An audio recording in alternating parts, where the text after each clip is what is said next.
Welcome back to the Jam Room Podcast. I'm Sam. I'm Ilya. We're here in beautiful Columbia, South Carolina, here at the Jam Room studio, tracking with our friend Kat Galan. Kat, how are you doing today? I am doing pretty good. Thank you for being here. Yeah. Kat is a multi-instrumentalist, songwriter, wedding band entertainer, all around, like, very versatile musician. Anything to add to that list? I mean, educator, I guess. Educator. That's a good yep. one. Yep. At a music lesson studio around town. This is going great so far. Kat, what got you into playing music, and then when did you decide you wanted to pursue it as a career? Yeah, well, I started pretty young. I mean, I always was singing. That's the beautiful thing about singing. It's part of your instrument is with you all the time. But I did start training on violin first, actually, classical violin lessons when I was 5. We did the Suzuki method, my brothers and I. And, which I don't know if y'all know the Suzuki method at all. Maybe you do. Vaguely. I don't know. I've heard of it for sure. I couldn't tell you what it is though. It's a pretty famous lesson or music learning method. There's a lot of emphasis on ear training, which I think was super beneficial for me and still is. But anyway, I did classical violin like all through high school, majored in it at USC, and then kind of along the way I picked up some guitar lessons, and my older brother and I started doing gigs when I was like 10 or 11, I think. Dang, that's early. Yeah. That's so young. So yeah, I mean, I don't know if I necessarily had a moment where I was like, this is going to be my career, because I just like it was always such a big part of my life. And I always had a love and a passion for it. So, yeah. Very cool. Nice. Let's see. So you said the Suzuki method focused a lot on ear training. How do you think that specifically has like helped you do more professional music stuff in your life? Well, I mean, I was going to say music's based on what you hear, obviously, but like specifically having an attentive ear and being able to adapt quickly, especially like being able to harmonize, even actually with those like first gigs that I did with my brother, like it was usually just me throwing on some harmonies with him. And I mean, I started singing more lead stuff through that, but I mean, it helps with learning new music.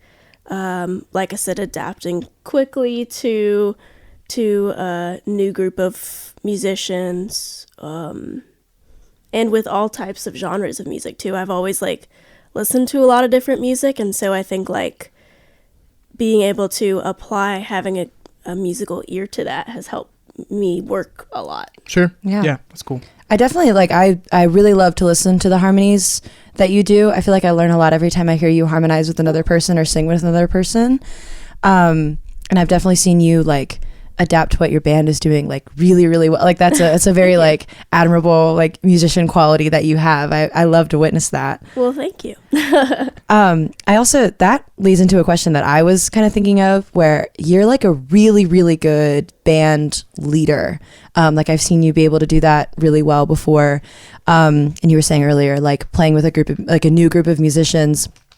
I know I had you sub in for me when I completely blew out my voice. And watching you, I know you had made a few changes to the set list, but then watching you kind of lead the band through like mashing songs together or whatever it may have been, like was really, really cool. So I kind of wanted to get some more info on your thought process of how you integrate into a band as like kind of the front person, you know? And yeah, what's your thought process?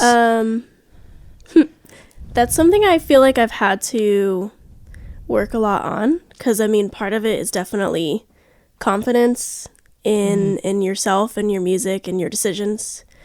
it's definitely still a work in progress.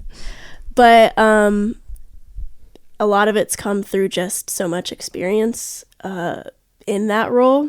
Sometimes it's more of a forced situation. But yeah, I think a lot of it is I've done so many of these songs so many times and different ways with different people, and I've found what ways I kind of like them to be played, or transitions and stuff that seem to work well. And of course, like reading the energy of the crowd with that. But yeah, a lot of it is like just having a strong decision in mind, and then making that clear to your band, because that's the other thing too, is like maybe you want it a certain way, but you might be like kind of timid in your that's a great point. cues. And so I've kind of worked on the best ways to communicate with the band those kind of changes as well. But yeah, that's my best insight on that. Well, that's good insight. I don't know, making those confident decisions can be a tough thing when there's 4 or 5 other people on stage with you. Yeah, so definitely. And another thing too, which is like somewhat related, that I've had to work a lot on in that leadership role has been like crowd interaction and talking, which is like not what I like to do. Yeah. Like I'm so like overly conscious of everything I'm saying right now. But like I feel most comfortable and most at peace just like singing and doing the music part. And so I've had to work so much on talking to the audience and like, I don't know, I guess just getting a little bit more out of my head about it. I'm very like overthinker type in all ways. And so whether it's with talking or just leading a song or whatever, I've had to just be like, it's okay to just be yourself and like get to the music part that you are more comfortable with. Yeah, that's so tough. I feel like so many musicians that I know that made the jump into like frequently performing in front of people, especially like performing in front of people that are like engaged in the music and like want to watch you sing and like do the thing. Like it's such a difficult thing to learn that sort of auxiliary skill of like the crowd work stuff. Yeah. And it makes such a huge difference, because like when you watch a musician that doesn't do a lot of it, even if they're like putting on this great show and like, making all this great music, it's like, man, I would love to like just hear what they have to say. Like I would love to like hear more about them between songs, but it's just like, thank you. Next song. It's like, it's so tough. Part. Yeah. It's so tough. I don't know. And like I said, it's so much overthinking. Like for so long, I felt like this pressure to, I don't know, be witty or funny. Yeah. That's true. And like, that's when you're like the least clever, because you're overthinking it. And I've got like a couple banked lines, that I'll just throw out now on autopilot, and they sound more natural. And I think like the bottom line is like not trying to be somebody you're not. Yeah. Because like, I don't know, when you're trying to put on like an act, I mean, you're performing to an extent, but when you're trying to put on a whole nother personality, like, do y'all know Devin Colleton? Yes. He's in my wedding band with me. Amazing performer and like crowd interaction.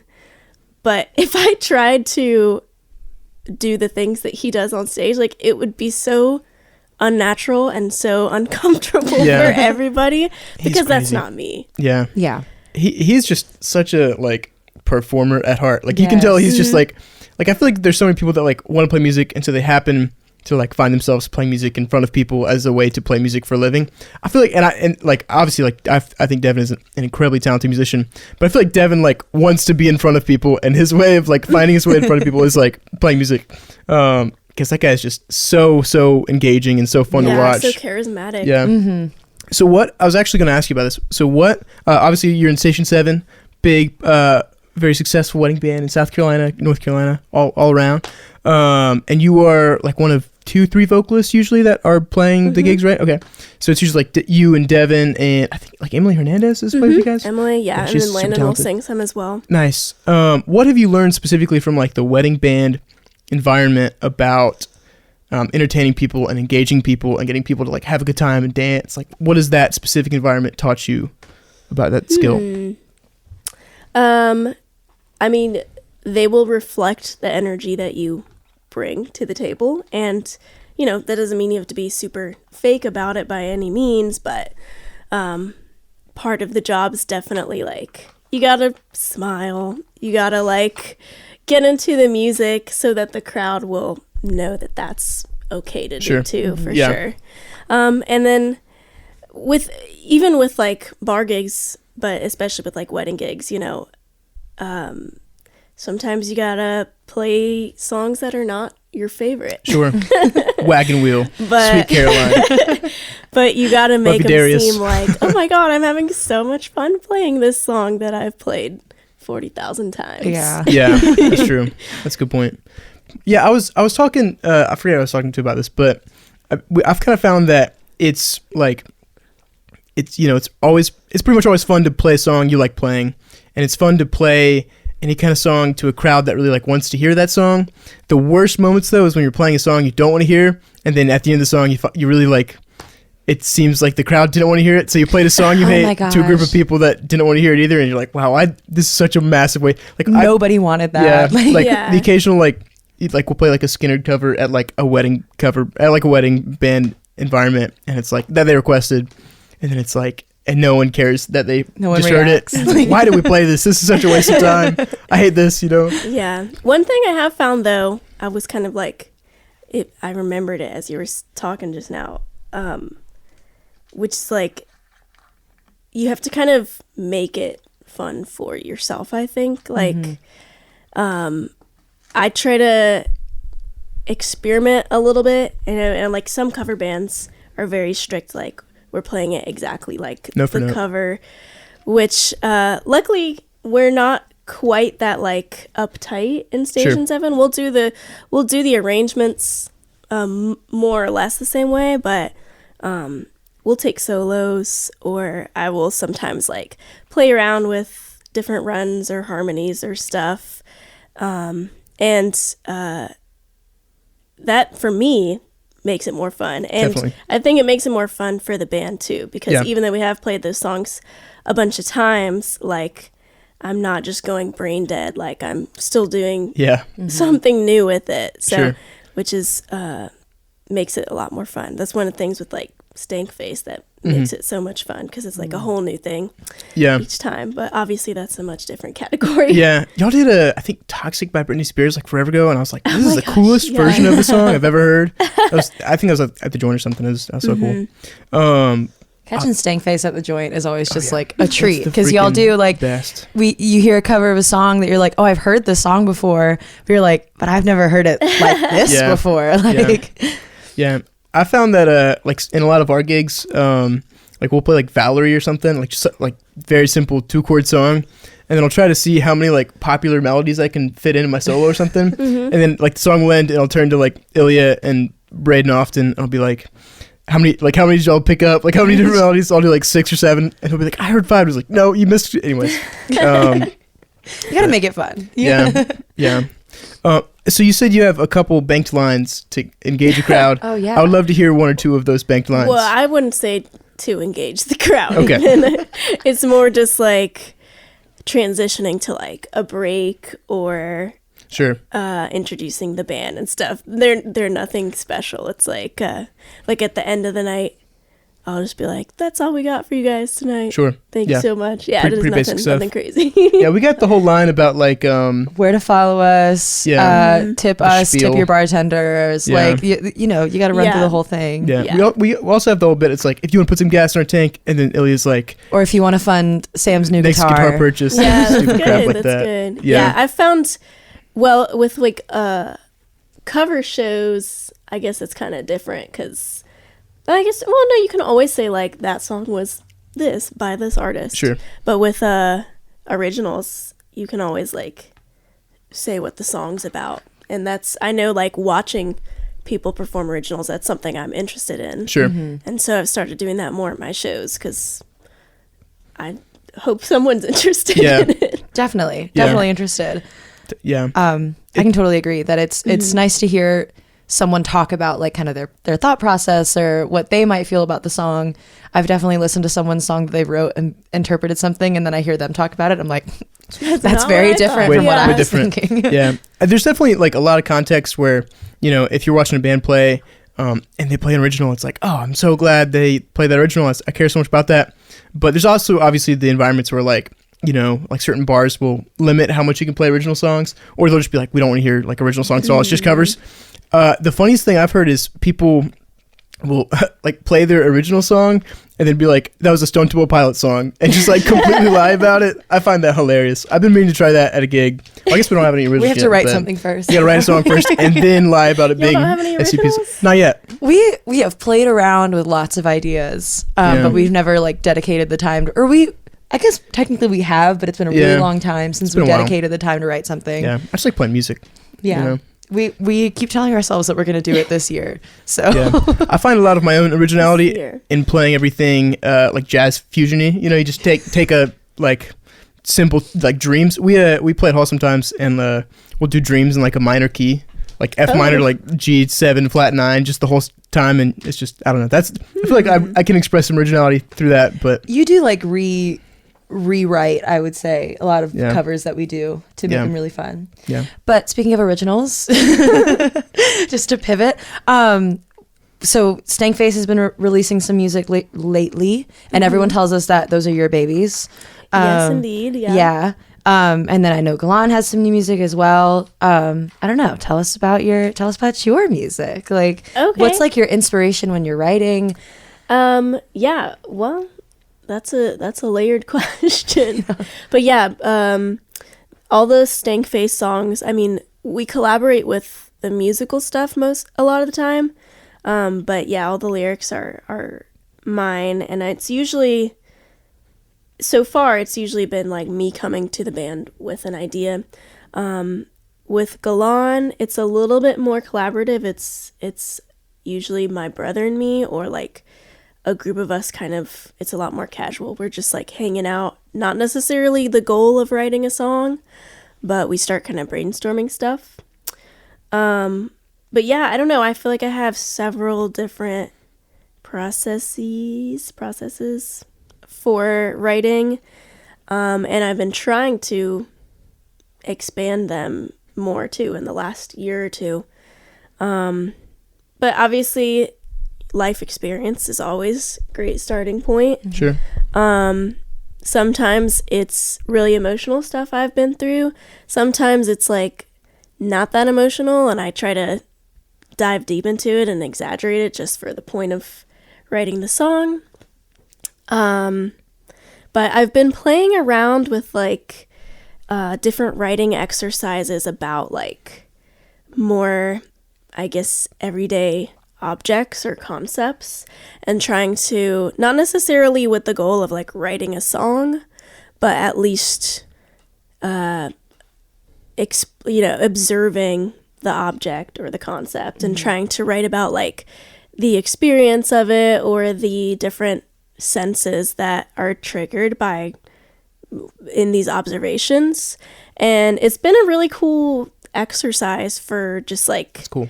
yeah, just opening up my mind to like what's going on around me in the world, and just finding more artistic ways of describing mundane things. Sure. That's cool. Yeah. Yeah. It's Is that- been really helpful, yeah. Is that where Parachute came from? I guess it's not that mundane. Like if you're using a parachute, you got exciting things happening, but I've never used a parachute. Parachute Okay. was very much it wasn't like a writing exercise. But it was just kind of a silly idea I rolled with. That I will say that the Galan songs are a lot more silly concepts. I mean, there's a couple more serious things that we're writing about now, but Parachute is not like a deep meaning emotional song. Interesting. It is literally a parachute that's fallen in love with the skydiver. It's Wow. like not like Wow. a Dang. metaphorical That's crazy. thing. It's just fully, yeah. That's wild. It's like, don't you have one that's like a robot falls in love with a Yep. human? Yeah, I Yeah. remember you That's saying fun. that. And then we have another one for Galan that's called Sour Suck. And that one was a writing exercise I did about Airhead Extreme Bites, those little like sour Yeah, candies. nice. That's fun. But yeah, I mean, but those are fun ways to think about songwriting too, is to like flip the perspective and Sure. be like from an inanimate object, which Yeah, has been really cool for, like I said, just kind of broadening that horizon and that way of thinking about, because it's so easy to get stuck on just writing about like a love song or a Yeah, breakup or sure. the same stuff, which I mean, that's not necessarily bad. There's a lot of great things to be said about Definitely. about those subjects, but Yeah. sometimes you want to branch out. Yeah. definitely. Yeah, I've definitely felt like an obstacle for me to get more into songwriting has been like, I feel like every song I write has to be this like really like vulnerable, sad, Yeah. like dark concept, and it's like, no, I can just write about like this microphone, you know, or like I think I've written like a few songs. You can't find any of them anywhere other than like my notes on my phone, which is for the best. But the best song I ever wrote was about like a failed musician, which was like really dark and like sad. Or it was actually not a failed musician. It was a musician who gave up on his dreams, which is like, that's not an encouraging, uplifting. I don't know. So it's really encouraging to hear you say that you can just write about a parachute or like a robot. That's a really cool exercise. I like that. It's Yeah. unfortunate that we're both struggling with having Yeah. to be too vulnerable in our songs. Yeah. I also was curious about how much of like the instrumentation of songs do you have like in your brain when you take them to one of your bands, or is that more of a like collective process that happens? Yeah, that varies each time. Sometimes I come to them with like a full-fledged, like, this is the chord progression, this is the groove I'm feeling, maybe like even like this other song by this other artist is like what I'm imagining for this. But sometimes I literally just have like some lyrics or just like a riff on guitar or something. And I mean, I love to hear, my favorite part of music is always like the collaborative part. Sure. And creating something together. And so I love, maybe bringing something that I might have one idea and it completely shifts to another thing. That's definitely how some of the Stankface songs have gone. Sure. A lot of them I'll write like a little vocal jazzy thing on my guitar in my bedroom at night, and then I bring it to them and we'll do like a full on like funk groove reharm, like, and I love it. That's cool. So there's not, like I said, one specific process. I like taking different avenues, and I feel like that helps you get more ideas flowing. Definitely. Yeah. That's super cool. So tell us the story behind the formation of Galan. Like, how did that start? Yeah, that was just kind of a beautiful accident. It was me, my brother Will, John Wharf, and Luke Reeves. We were all just like, we were at Luke Reeves' place just jamming. I think Luke actually came up with like a little guitar riff at work, and he was like, oh, I was just like playing with something like this, and then I was like, oh, like this, and then I like, changed some of the chords, and Will started jamming something on the drums, and it just kind of, and that's actually how Parachute was written. That's cool. And it was fully just like, we were just hanging out, we were just going to have a jam session, and Luke had all the recording stuff set up, and we recorded it, and then I had a snippet of the lyrics written from some other idea years ago, and the song just sort of happened, and we were like, this actually sounds pretty good, and so we decided to release it, and then we were like, well, I guess we need like a band name and Yeah. a whole concept now, and so then it became Galan, and then we kept writing. That's cool. Some more stuff, and it's a really great group of friends that a lot of our stuff is just written like that, just kind of hanging out, jamming, and recording what we come up with. That's awesome. That's cool. Yeah. We saw y'all at Transmission. It's an awesome show. Very, really good show. very, very good band. Kind of like, that was really fun. Who else was on it? I think, who else was on the show? Opus. That's right. Yes. Mm-hmm. And there was what's the guy's name? Oh man. Anyways, that was a really fun show. Really enjoyed that. I can't remember. The acoustics in that room, like at least for I've heard things about how it sounds on stage and stuff, but at least for the crowd, like the acoustics in that room are kind of surprisingly good. Like I always go into shows at Transmission, like, oh man, this is like all these hard services is gonna sound like crap in here. And I was like, this is like, how did I don't know, it blows my mind how good they can make that room sound. I loved the visual stuff too. Yes. They had like super the cool. live feed with the like trippy effects. It was really cool. Very, very cool. Well, I don't know who the production team is behind the shows at Transmission, but they are crushing. So shout out whoever you are if you watch this podcast. There were a couple moments I was like, she looks so cool up there. like the visuals. So I was like, dang. Awesome. Yeah, very cool show. Okay, who are your biggest vocal inspirations? You know, they shift. Right now, a big one's Yeba, of course. Classic. Just amazing. Built different. Yeah, for real. She's got this crazy control, amazing like tone and range and emotion in her voice. So she's a big one. Leanne LaHavas. Oh my gosh. Yeah. Huge fan. You of love Leanne LaHavas. Yeah. Who else? Do you guys know Cecile McLaurin Salvant at all? No. That's a cool name though. Yeah, I know, right? Like, you got to be an amazing artist with that name. But she's a more, I guess, jazz artist. But she's also got, crazy good control of her voice.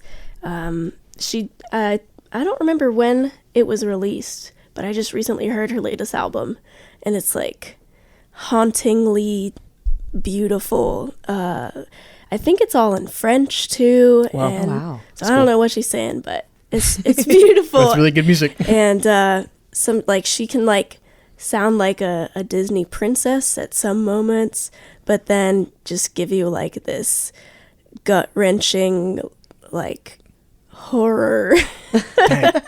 But it's beautiful. I love it. That's cool. She's a great one. And who else? I definitely had a big Ella Fitzgerald phase. Classic. Have to. Amy Winehouse. She's a big one. She's a big songwriting inspiration as well. Just lots of like guttural, raw emotion in her stuff. Yeah. But yeah, those are some big inspirations. Yeah. I've been listening to the Back to Black album a good bit recently. I love how that album sounds. Like that it has its own like sort of texture with all the super trashy drums and like ultra compressed. Like I love how that album sounds. Yeah. It's so good. Cool. Well, I reckon that's a good time for a quick ad break. Stick around. We'll be right back.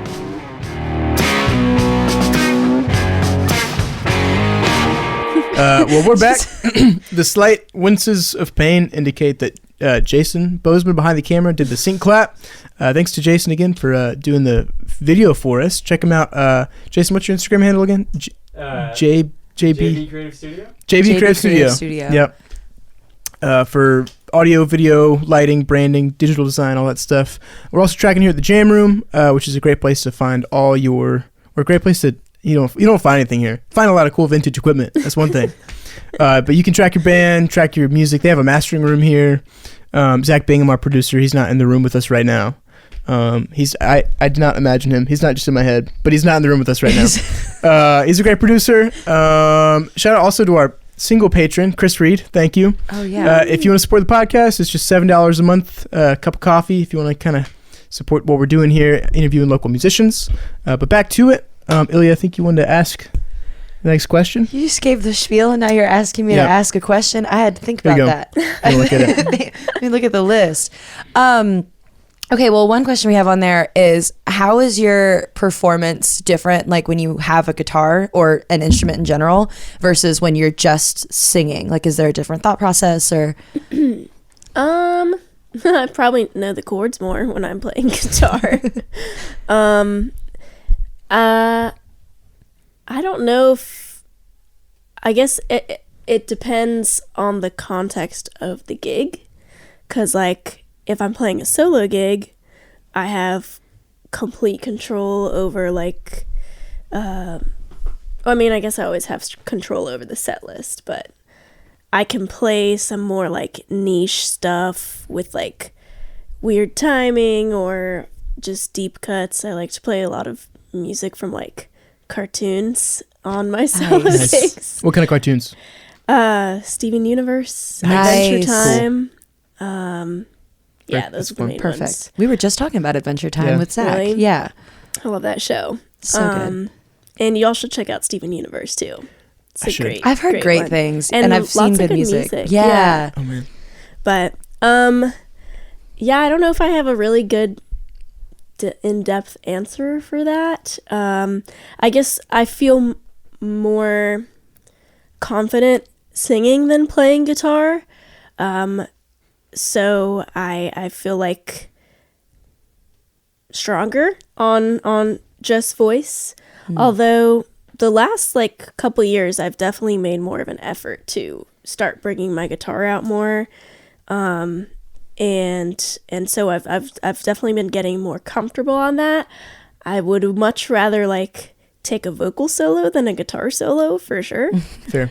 But you know, that's a goal one day. And then violin, I don't play out quite as much as I used to, I guess, or ever did. The main thing I play violin out with is Boomtown Trio. And that's like, I don't know, I feel like violin's the most focused I need to be, just because it's such a technically difficult instrument. And the stuff I'm doing with Boomtown is like really heady stuff, and also in a genre I'm not quite as used to playing on violin, because in school I did classical music, and the Boomtown stuff is a lot more like folk Americana, a little touch of bluegrass in there, bluegrassness. And so it's not only like more complicated music, but also a different style of music than I'm used to. So I feel like I have to be locked in mentally when Sure. I'm playing violin for them.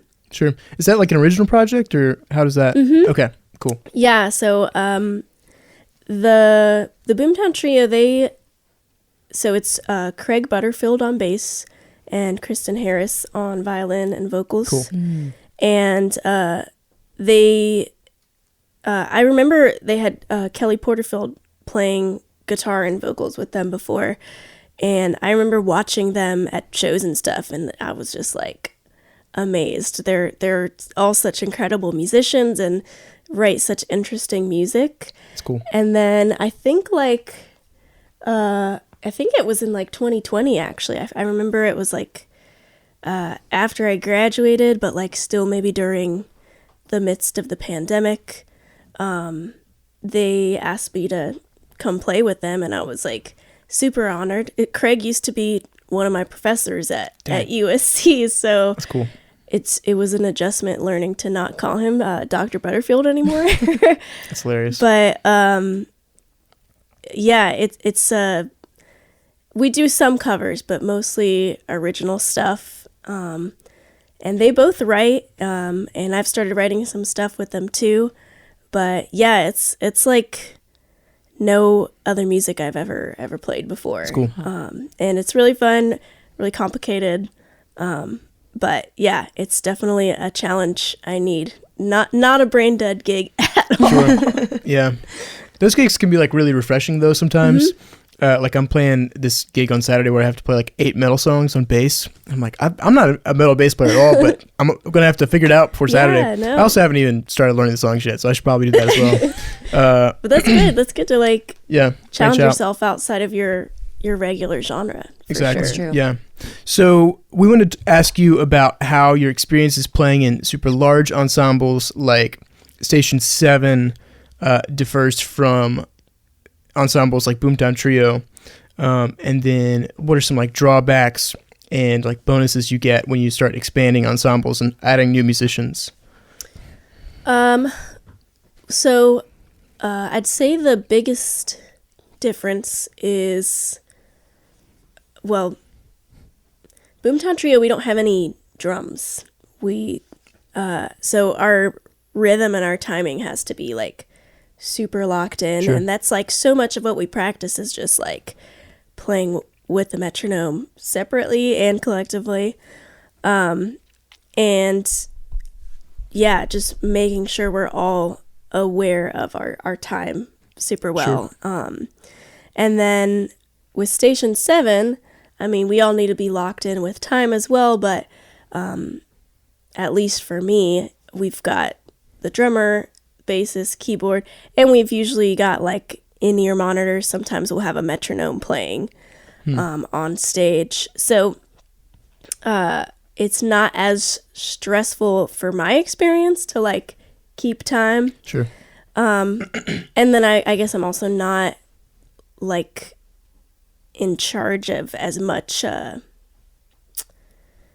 band leading, I guess, in Station Sure. 7. I just pretty much show up and sing, and then it's all covers, of course, as well. And then, so with Boomtown, we got to keep track of time really well.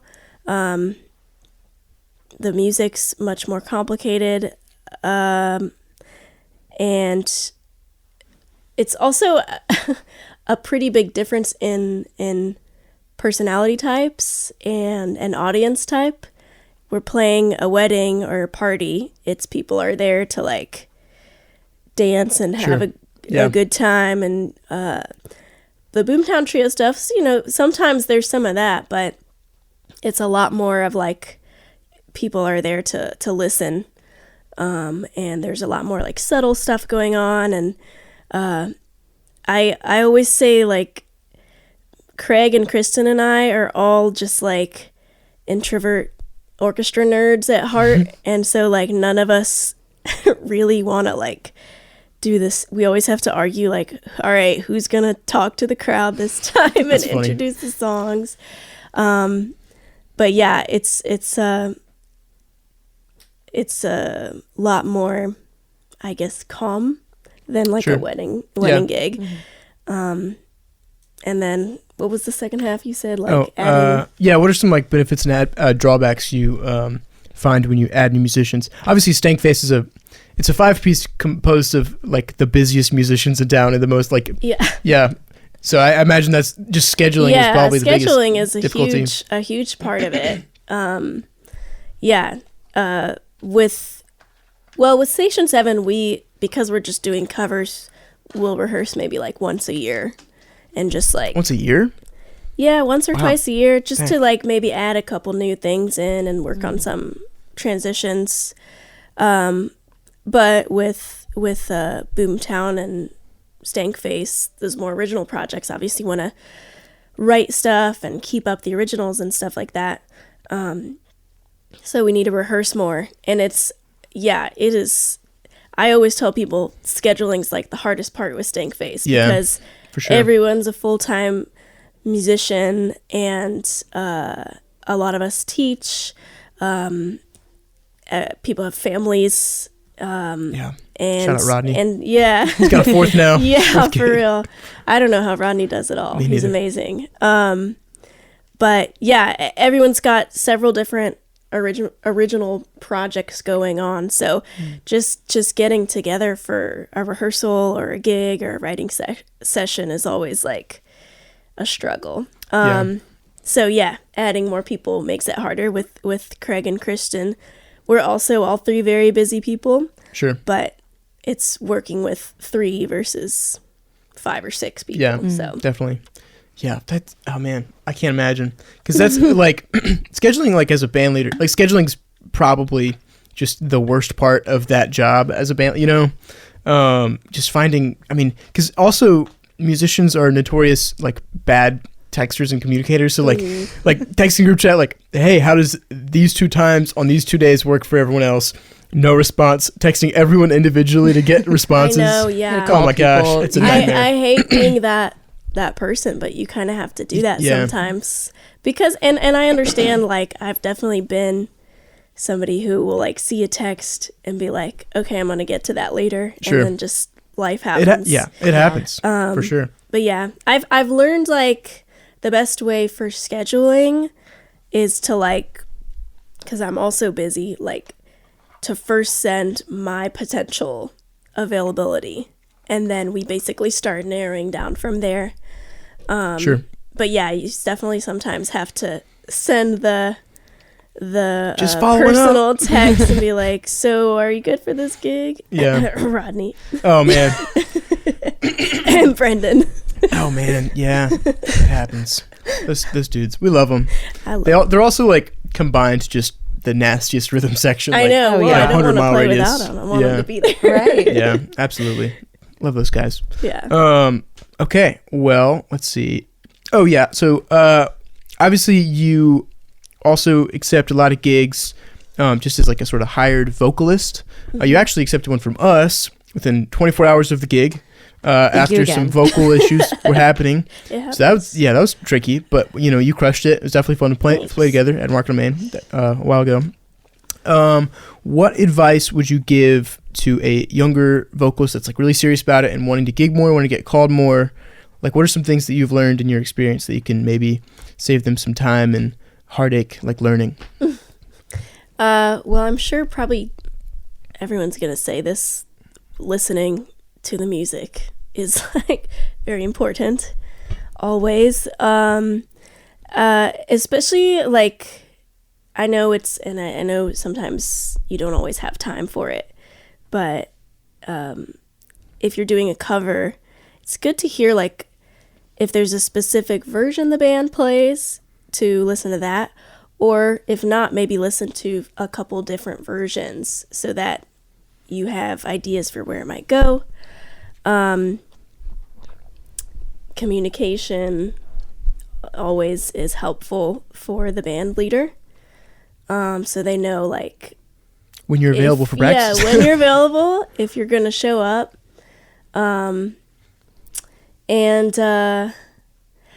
think just having an open mind is really important. That's how, I mean, I think of myself as a very open-minded person, both in music and just in life in general, so that you kind of are prepared for different gig environments, but also like this is something I tell my students, like kind of, and I kind of mentioned this earlier too, you're not always going to love every song that you have to sing, but that's part of the job sometimes. Like you just need to still learn it.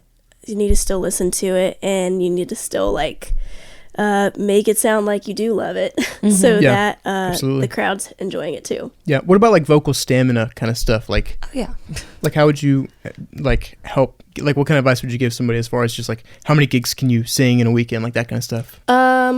Well, your voice is, I mean, it's muscles in your body, so I think you definitely have to build up the strength to sing more intense stuff and for more time.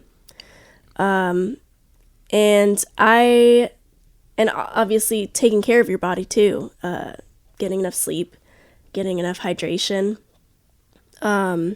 is, you know, sounds lame, but it's really important to take care of our instruments are our bodies as vocalists. And then I try to like do some sort of exercises every single day, whether or not I have a gig, just again to like keep the muscles working and strong. And you have to allow yourself to take breaks, listen to your body. If it's not feeling good, if you're sick and you need someone to cover your gig, like, call out, because you don't want to injure yourself to the point of no return or just like a really long hiatus or whatever. You have to, and I struggle with this too, because I've always been a busy person and a yes person, and I've had to learn to say no to some stuff when either it's not worth my time or my effort, or just my body is asking for a break. I'm actually, I'm literally have mono right now. Oh my gosh. And I've been like, it's not contagious. Well, it's not contagious by air or touch. Sure. So y'all are good. I just can't make out. My mind is at ease. But yeah, I've been saying like, all right, this is my body literally telling me to like chill and rest. And it's really important. That's tough. That's, man. Well, thanks for still being here. Yeah. You know, even having mono. Thank you. That's a lot. I'm curious as to what kind of exercises you do, because that's probably the thing I'm the worst at as a professional vocalist is like doing regular exercises. I feel like sometimes you can almost feel kind of silly like doing them. Like, I don't know. But yeah, what do you do at home? Yeah, they do feel silly sometimes. I do them a lot in my car. Nice. Because I mean, that's like one of the times I'm alone in the day. And then I'm also like teaching most days. I teach at Montessori School of Columbia, like down the road here. Okay. And I have my students, I do my vocal exercises with my students, but lip trills are a classic. I always start with lip trills, just a nice way to like check in on your muscles being relaxed in your face and in your neck. I like doing a lot of work with a tuner, and I think I maybe talked to you about this one time. This is good for both voice and for violin, actually, just to like put on a sustained pitch and try to match it as perfectly as possible, because you're not only working on your ear training but also your breath control. And then you can change the tone of the pitch but still try to match the pitch perfectly, or you can jump around and harmonize, and that's been something that's helped me a lot with my control this past couple years. Those are big ones. I've been working a lot, and you can probably relate to this too, actually. I feel like we both grew up singing a lot of like pop and rock stuff, and you're often belting. Yeah. And so for a really long time, I was so uncomfortable using my higher head voice register. So like the past, 4 or 5 years, I've been really implementing a lot of warm-up starting in my head voice and trying to strengthen that and bring that down, blend it into my chest voice more. Yeah. That transition is brutal sometimes. And it's cool to have control over a nice flip and play around with that. But yeah, for so long, that range of my voice was so weak.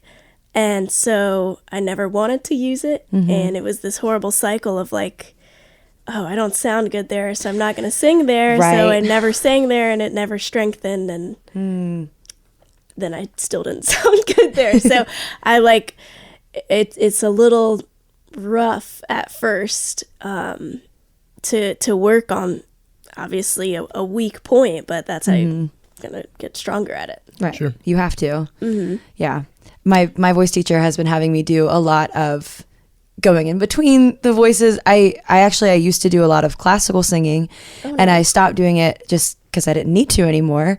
But yeah, so it can be difficult to go back to it as well, to be like, I used to be able to do that thing, and I can't do that thing the way I used to. That's like the one, well, maybe not the one of the areas I've never gotten to really learn is classical voice stuff. That's totally, I don't know anything about that. It's really fun. I'll Yeah. tell you. It's like, if you ever just want to like play around with it, like doing like an aria it's really, really fun, because there's a lot of, the reason we've been kind of getting back into that with me and my voice teacher has been because I also want to strengthen my runs. And I know I talked to you about that before, about your kind of thought process and technique there.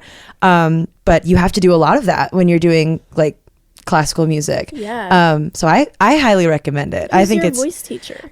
Christine McClellan is actually both of our voice teacher. I think it's a voice lessons.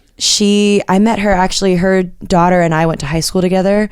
And that's how I met her. And she would like sing for our class sometimes. And it was like a treat. I could gush about Christine all day. But does she do like more like contemporary vocal stuff, or? It depends on what you want to work on. I know she has a lot of theater students.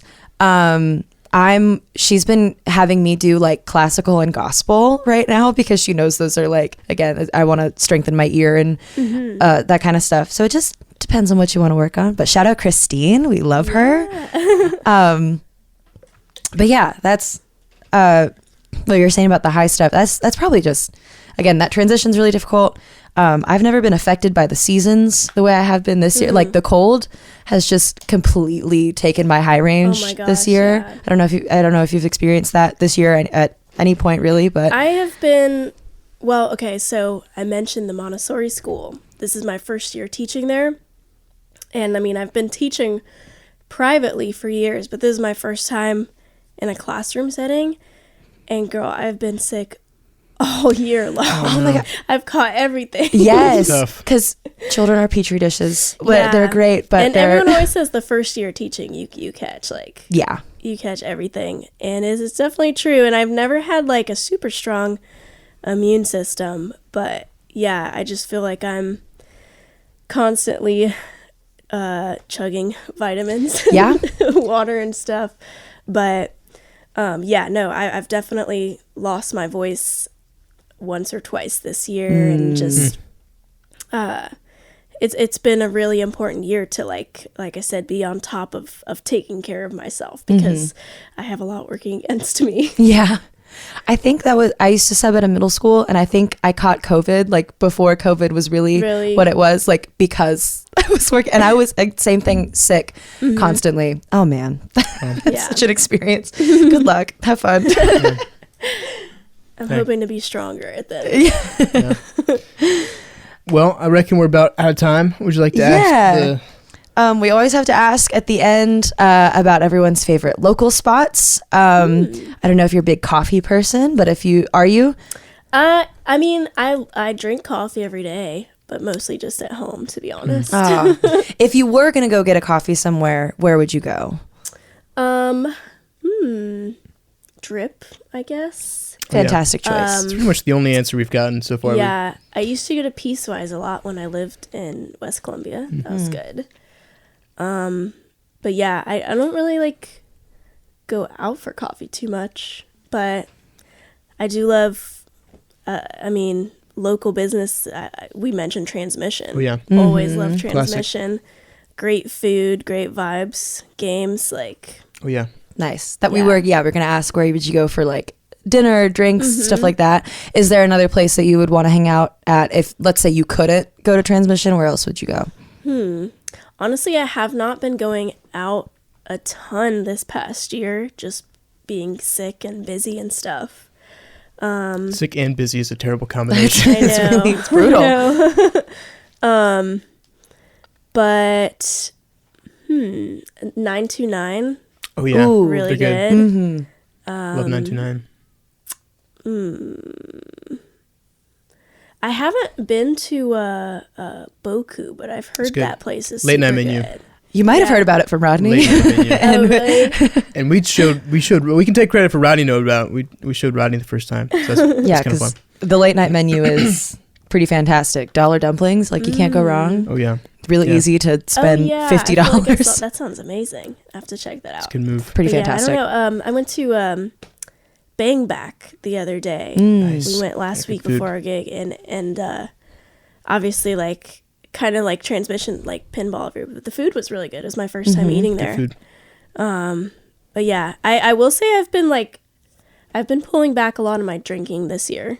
partly for health reasons, but also I originally did it like because I was like sick and on some antibiotics for like sinus infection. But I was like, wow, I really can sing better when I'm when I'm not drinking.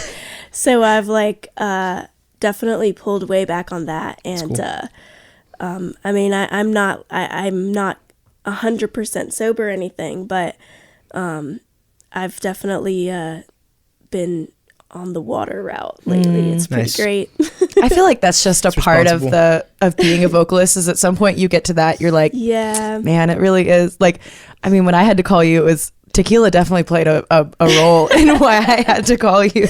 Yeah. So that's funny. Oh man. Tequila vocal stamina. Awesome. Well, thank you, Kat, for being here. Where can the people absolutely. Where can the people find your music online? You can find it at Spotify, Apple Music, with Stankface, Stankface, or Galan, Galan. Nice. Very, very cool. Mm-hmm.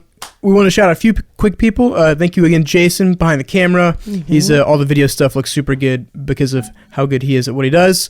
Hit him up for digital design, video, audio, lighting, all that kind of stuff. Thanks to the Jam Room for having us. They got all kinds of really cool amps and drums and equipment here. So you should come track your original songs here because it's a great place to do it. They also have the only mastering room in Columbia, or the only dedicated mastering room in Columbia. We're Sam Manillia on social media. It's just at Sam and ILLIA. Once again, thank you, Chris Reed, our one Patreon member. If you want to support the podcast, get your name mentioned at the end. $7 a month, very inexpensive, and you can support what we're doing here to learn from Columbia's music professionals. That's it from us. Y'all have a great day. See you next time.